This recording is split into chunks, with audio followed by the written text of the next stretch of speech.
CEO Confidence Index is a crown jewel, in my view, in Vistage for providing those outside perspectives. I've developed a relationship with a business leader on Long Island who's had a long-running show on Long Island's news radio. We were introduced through some friends. We made a personal connection, and he invited me onto a show a couple of times for an interview. And I repeatedly alluded to the CEO Confidence Index. He said, "What is this index thing?" So I did a deep dive at the next interview that I did with him, and he said, "Hey, I want you to come in quarterly. So once per quarter, I do a radio show on Long Island News Radio, and I cover the CEO Confidence Index from three perspectives." And my observation is that we're very good at sharing data, but we're not always good at describing what it means and what we should do from an action standpoint with that data. And I think of these three things as the what, the so what, and the now what. And to my way of thinking, the what is the data. It's not self-interpreting. The so what requires interpretation, and that's where Anne and Tessa and Joe are extremely helpful in teasing out what the data means.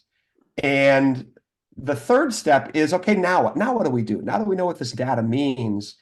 And so on the radio show that I do with Scott Possessor is his name, I talk about those three things. I talk about three main takeaways, three things that the data is saying in the CEO Confidence Index. I pull a lot from what Anne produces to describe what it means.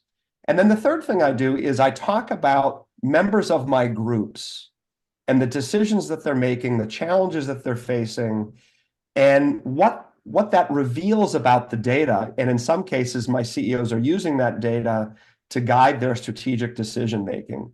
And the thing that I've really come away with is the importance of going more than just sharing the data, but answering these two additional questions. I interviewed Scott Possessor. He usually interviews me for his show. He's a big fan of the Confidence Index. Whenever we do an interview, he has a very, very large network. We talked in the interview. I interviewed him as a business leader, and I also asked him, why is it that he finds the CEO Confidence a useful installment on a quarterly basis? And it's because of this three-question format, that it's not just sharing the data, but talking about its meaning and the action steps that it leads to.